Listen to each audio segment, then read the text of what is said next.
மாட்டோண்டா கூடுறக்கா சிந்தனக்கார சின்னதும் எனக்கு யாராண்டையும் மாமா விரோதம் அன்பே சொல்ல வார்த்தை இல்ல மாமா சின்ன வயசுல சுத்தணும் பப்பீசமா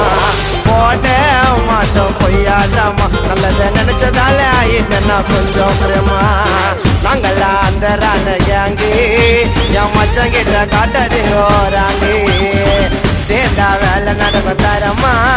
என் மச்சான் எனக்கு கச்சிட்டாண்டா வரமா